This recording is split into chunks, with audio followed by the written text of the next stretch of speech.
Hi, this is Roger Nussbaum, and welcome to the Big Picture for the week of December 3rd, 2006.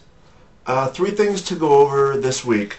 One, the ETF suggestions that I put up a post about a week and a half ago, a kind of a funny exchange on the comments about selling puts, and then lastly, a comment about Ameritrade's Amerivest ETF program.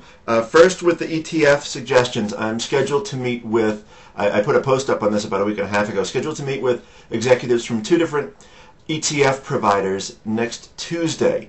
I'll keep the names of the firms confidential for now. I don't know if it's kosher to kind of say who they are or not. I'll get their permission and that'll be that.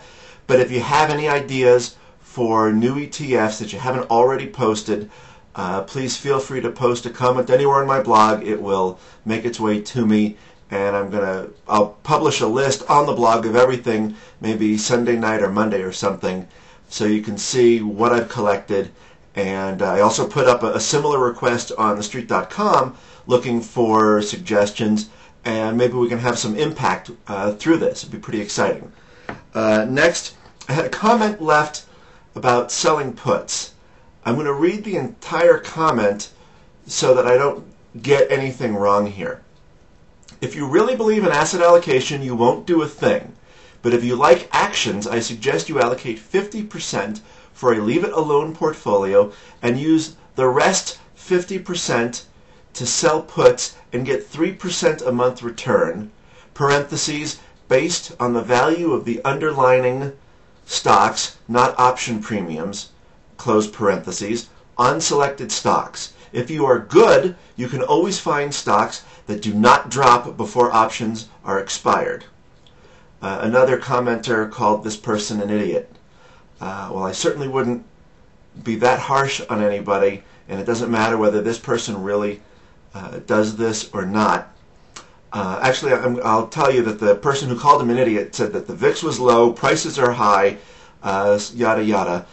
Well, that stuff's true. VIX is low.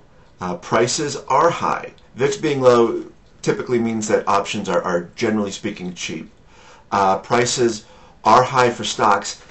Selling puts. I'm a fan of the strategy of selling puts. There's nothing wrong with the idea. 50% of your portfolio, assuming he's not talking about over-leveraging. Here, what I mean by that is, if you sell one put on a stock that's $100 a share, well, the requirement is probably $2,500, but you're actually obligated to buy $10,000 worth of stock.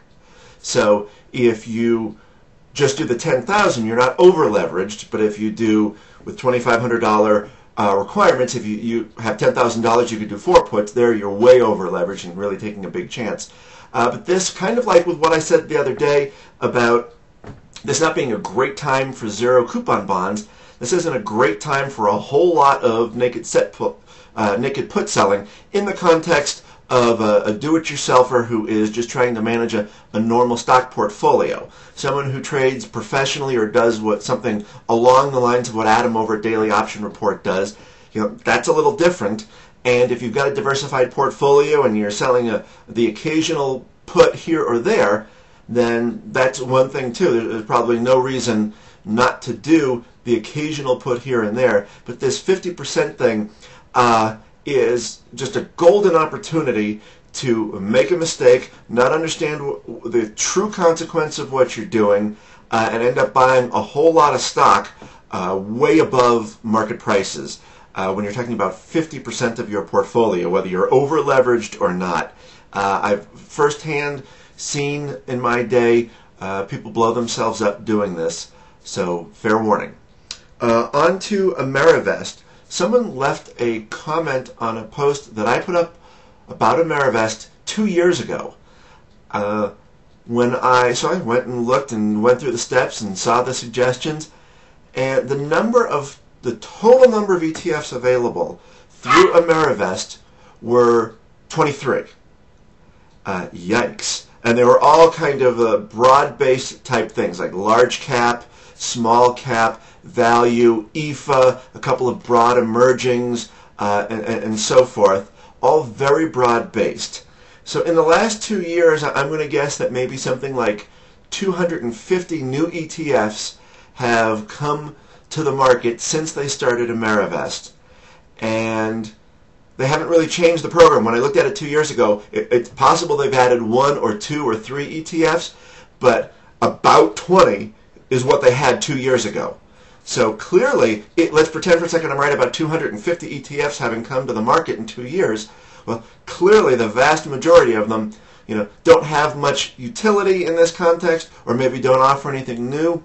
I get that, but nonetheless, out of 250, it's possible that a quarter of them, 62 maybe that is, or 61 ETFs, might be worthy of inclusion in something like this. I think the point here is that Amerivest really has not, based on what I'm seeing, has done nothing to try to enhance the product for their customers.